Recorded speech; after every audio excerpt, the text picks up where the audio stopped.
ধরুন মিস, আপনার কাজ হচ্ছে মানুষকে ইন্স্যুরেন্স করানো এবং এর প্রতি মানুষকে আকৃষ্ট করা। তো আপনি মানুষকে আকৃষ্ট করতে কী করবেন? আমি মানুষকে ইন্স্যুরেন্সের ভালো দিক সম্পর্কে ধারণা দিব, তাদেরকে বোঝাবো। এরপরেও যদি তারা না করতে চায়? আমি তাদের হাতে ধরব। তারপরেও যদি না করতে চায়? তাদের পায়ে ধরব। তাও যদি না করতে চায়?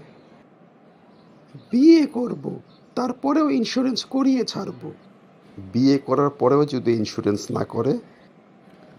পরকীয়া করব, পরকীয়া করে ওই লোককে খেপিয়ে তুলব। যন্ত্রণার চোটে সে ইন্স্যুরেন্স করতে বাধ্য হবে। আমি কিন্তু একটা চ্যালেঞ্জিং মেয়ে, এত সহজ সরল না।